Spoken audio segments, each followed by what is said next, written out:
ఇది హెడ్లైన్ అండి. చంపింది ఎవరు? ఎప్పుడు సార్? ఇవాళ ఇవాళ సార్. చంపింది ఎవరు? అక్షోడికి తెలీదా? ఇక్కడికి ఆగాడా? ఆగడా? ఇంకొక ఫుల్ పేజ్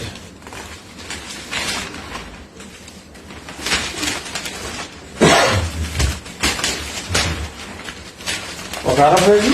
అంటే వాళ్ళు ఎవడో కొత్తగా జాయినింగ్ ఉంటుందా? జాయినింగ్ ఉంటే ఆడితో 2 యాడ్లు దొబ్బేవారు. 2 ఫుల్ పేజీలు ఎవడో యాడ్లు ఇవ్వట్లా. ఇదిగో దీని మీద ఫుల్ పేజ్. అంటే చెప్పారా? ఎవరు చెప్పారు? ఇక్కడ ఇందులో మర్చిక 2 చదివి వినిపిస్తా.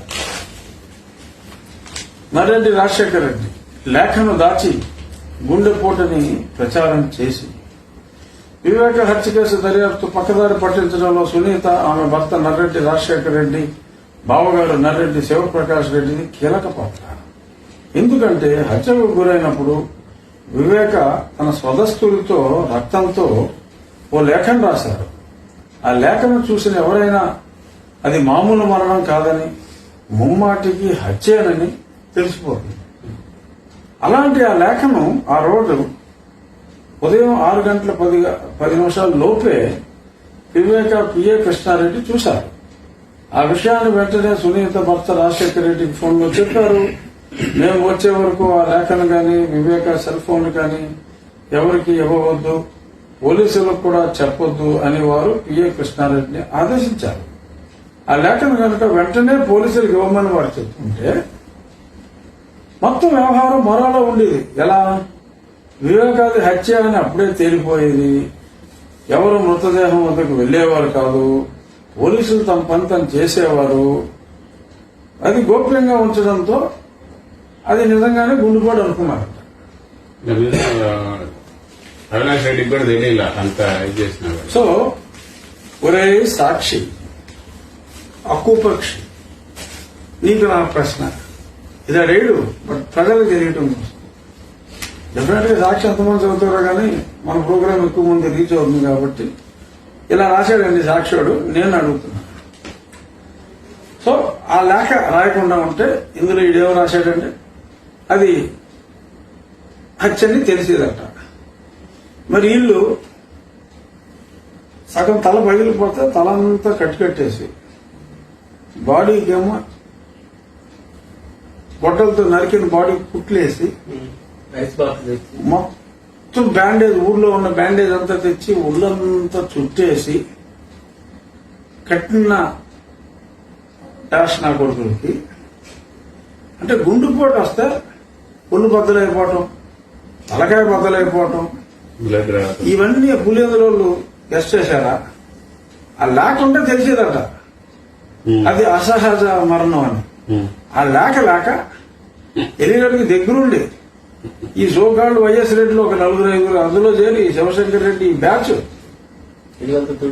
ఇల్లంతా తుడిపించారు, రక్తం కడిగించారు.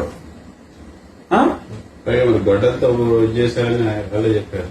చిన్నాయని అక్కడ గొడ్డలతో వచ్చారు, ఆ కమ్మోడు పూశారు అని చెప్పాడు కదా. మళ్ళీ అక్కడి నుంచి ఇక్కడ తీసుకొచ్చారు. అదంతా ఇన్వెస్టిగేషన్ అవ్వకముందే చెప్పాడు ఈయన. చూసుంటాడు, నన్ను కూడా చూసుకున్నట్టు. డెఫినెట్ గా ఆ మాత్రం ఫ్రీడమ్ లేదు అంటాం. ఎందుకంటే ఎంత సునీత చంపేసిందని పేపర్లో రాసిన తర్వాత మనం ఈ మాత్రం మాట్లాడకపోతే ఇంకెందుకు? సో ఇక్కడ జరిగింది వాళ్ళకంట పాపం. ఆ లెటర్ చూడండి మా అన్న గుండెపోటు అనుకుని, గుండెపోటే కనుక చీలిపోయిన ఒళ్ళంతా, అంటే ఆయన గుండెపోటు వస్తే ఆ గుండెపోటు బాగా తట్టుకోలేక ఆయన గొడ్డలతో ఆయన కొట్టుకుని చచ్చిపోయాడని చెప్పి వీళ్ళు ఫీల్ అయిపోయి కట్లు కట్టేసి చేశారని చెప్పి అనుకోవాలా సాక్షి? దీనికి రేపు మీ పేపర్లో సమాధానం చెప్పవలసిందిగా కోరటం ఏకీపిస్తారు. కుట్లు ఎందుకు వేసావు, కట్లు ఎందుకు కట్టావు? సునీత ఎప్పుడు వచ్చింది?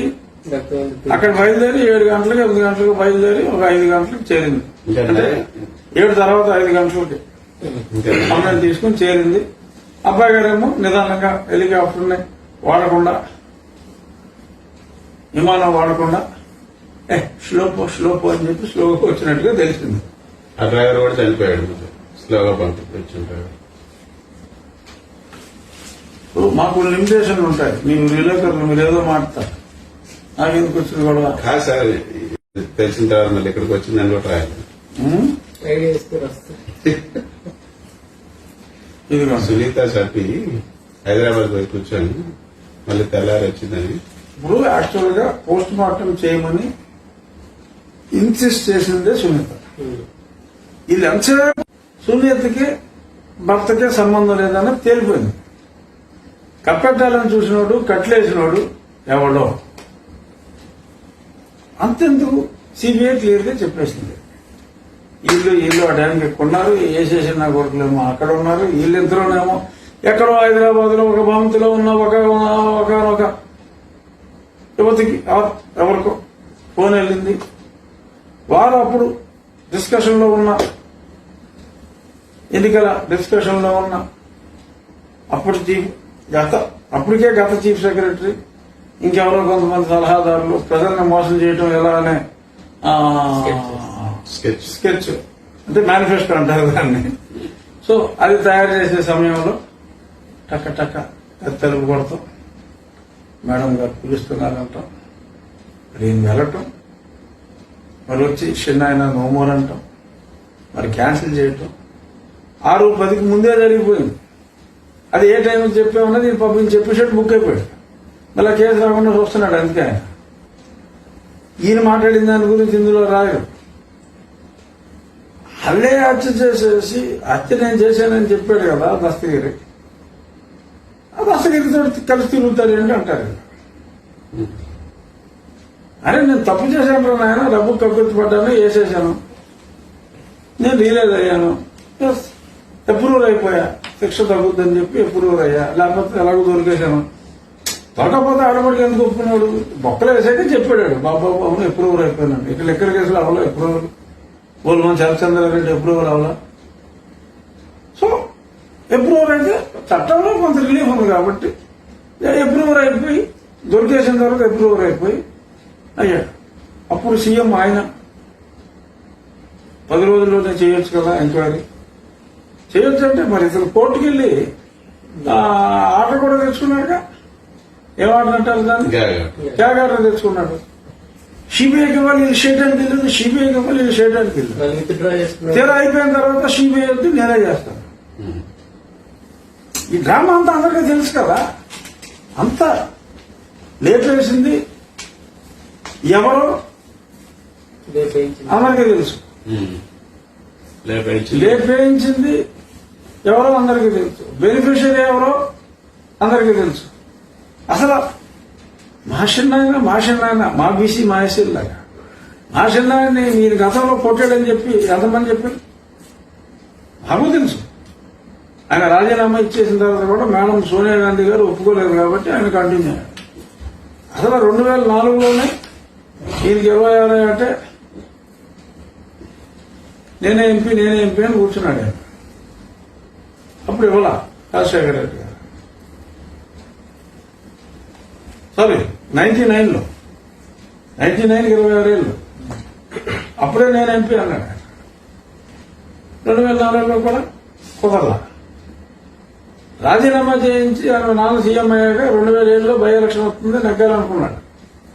ఆయనకి ఇష్టం లేదు, నేను మా అమ్మాయి దగ్గర విదేశాలు వెళ్ళిపోతానని బలవంతంగా లేఖ రాయించి.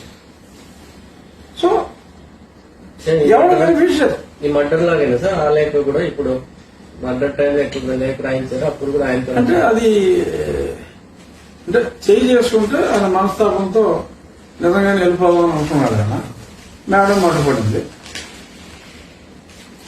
చేయి చేసుకున్నారా కాల్ చేసుకున్నారా అన్నది మనకు అనవసరం అనుకోండి. కానీ లబ్ధిదారులు డెఫినెట్ గా వీళ్ళే అన్నది నా ఉద్దేశం. గొట్టంతో వేసిన తర్వాత ఎట్రాయించారు సార్ అసలు లేక ఫుల్ షాట్లు అయిపోయాక కాదు, ఆ. ముందు చేతి మీద కొట్టారు, కొట్టి రాయమన్నారు బలవంతంగా. అది అండర్ హెవీ ప్రెషర్ రాసినట్టుగా కూడా ఉంది. ఎలా రాయించామో కూడా అన్నట్టు చెప్పాడు కదా. ఇంకా అన్నింటికన్నా దారుణం ఏంటంటే ఈయన్ని ఎవరు డాక్టర్ ప్రవీణ్ రెడ్డి, శివశంకర్ రెడ్డి గారు తనయుడు చైతన్యారెడ్డి, శివశంకర్ రెడ్డి గారు తనయుడు. అంతకుముందు ఎప్పుడు జైలుకి వెళ్ళి అతను ఎప్పుడు సర్వీస్ చేయలేదట. జైలుడు అడిగాడట, ఇతను జైలుకి రాకముందే అడిగాడట. ఇతను జైలుకి వస్తాడని జైలుకి తెలిసి ఉండకపోవచ్చు, వీళ్ళకి తెలుసు కదా ఏ కేసులు పెట్టి వేయాలి, ఎలాగా పీటీ వారెంట్లు ఇచ్చి కంటిన్యూ చేయాలి తెలుసు కదా. జైలుకి చెప్పారు ఇతన్ని పలానా తారీఖు పిలువని. అన్నాడు డాక్టర్ని 20 రోజుల ముందు ఎవరో బుక్ చేసుకోడండి.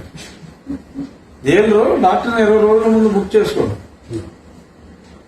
స్కెచ్ చేసినోడికి తెలుసు 20 రోజులు ఇక్కడ ఉంటాడు కాబట్టి అడ్వాన్స్ బుకింగ్ చేయమన్నాడు. వీడు అడ్వాన్స్ బుకింగ్ చేసుకున్నాడంట చైతన్య రెడ్డి. చైతన్య రెడ్డికి తెలియదంట వాళ్ళ నాన్న కో ఎక్యూజ్ ఈ జైలుకి వస్తాడని. వాడే అప్పుడు కాదు వస్తాడని జైలు గారికి తెలియదట. సో వాళ్ళు వచ్చారు, ఈయన మామూలుగా ప్రజాసేవ చేయడానికి ఈయన వచ్చాడు. ఉచితంగా సేవ చేయడానికి వస్తానంటే మేము కాదంటామా? ఈయన వచ్చాడు వైద్యులకి రోగులకి, రోగాలు లేరు అక్కడ, చెకప్కి ఈయన వచ్చాడంట, చూసాడంట. ఎవడన్నా నమ్ముతున్నా ఆయన వెళ్ళినప్పుడు ఈయన బేరం పెట్టాడంట 20 అన్నాడంట.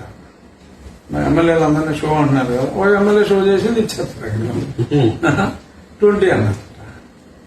నువ్వు అన్నాడు ఎంతైనా నువ్వు అన్నాడు క్యారెక్టర్ అంత అంతడు అప్పుడు వరస్ట్ ఫెలో అయినా ఎంత ఇచ్చినా నువ్వు అన్నాడంట. మరి ఇదంతా నేను ఇప్పుడు నిన్న సాక్షులు అంటాడు ఎంత దారుణమైన అప్పనందా. 2 నెలల తర్వాత వీడు మాట్లాడతాడా? 2 నెలల తర్వాత వీడు జైలుకి వచ్చాడని ఇప్పుడు చెప్తాడా అన్నారు. నేను నెల 15 రోజుల క్రితమే మన రచ్చబండ్లన్నీ ఉంటాయి కదా, నెల 15 రోజుల క్రితమే చెప్పా ఇదిగో 3 రోజుల క్రితం వీడు వచ్చాడంట, వీడికి ఇలా ఆఫర్ చేశాడంట అని నేను అప్పుడే చెప్పా. అప్పుడు వీడు ఎవడో ఖండించలా. సో ఇదంతా ఈ జైలుకి ఈ చైతన్యారెడ్డిని ఎవరు పిలవమన్నారు? ఆ టైంకి వాడు సరిగ్గా అక్కడికి ఎలా వచ్చేసాడు? వీటి సేవల్లో భాగంగా అక్కడికి ఎందుకు వెళ్ళాడు? దీన్ని బట్టి బెనిఫిషియరీ ఎవరు అర్థమైపోయిందా? క్రిస్టల్ క్లియర్ కదా. సో అస్సలు హత్యకి సంబంధం లేకుండా శివశంకర్ రెడ్డి, అవినాష్ రెడ్డి బాబుని సిబిఐ వాటి జైల్లో వేస్తే ఎన్నాళ్ళు ఉంటారండి? సో బెనిఫిషియరీ ఎవరో అందరికీ తెలుసు.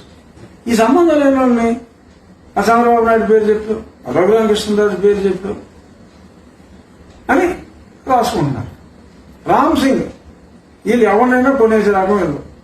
ఆ రామ్ సింగ్ ఎవరికి కూడా ఎవరో కొనలేని పదార్థం రామ్ సింగ్. అందుకని క్రిమినల్ కేసులు పెట్టి ఆ రామ్ సింగే ఈ తప్పులన్నీ చేయించాడని చెప్పి మళ్ళీ వాళ్ళ పేపర్లో రాస్తున్నారు. ఎంత దరిద్రంగా అడ్వర్టైజర్ దొరక్క 1.5 షీట్ వేసేసాడు కాబట్టి నేను ఇదంతా చెప్పాల్సి వస్తుంది. నేను చెప్పిన దాంట్లో తప్పు ఉంటే ఏమైనా ఖండించేదంటే ఖండించండి, నేను దానికి నా వివరణ ఇస్తాను. ఖండించడానికి ఏముంటుంది నేను ఇందులో లేదు దాని మీద మీరు సేవ్ చేస్తాను మేము ఖండిస్తాం. ఏమి లేదు దాని మీద అంటే వాళ్ళు రాసుకున్న అబద్ధాల మీద మళ్ళీ మీరు వివరణ అవునండి, అబద్ధాల మీద అంటే వాళ్ళు ఎంత దారుణంగా మాట్లాడుతున్నారు. ఇప్పుడు అడ్డగోలుగా ఆ లెటర్ చూస్తే మాకు తెలిసిపోయిందంటే నాకు అనిపించింది. కుట్లు ఎందుకు వేసారు ఇవన్నీ చెప్పాల్సి వచ్చింది.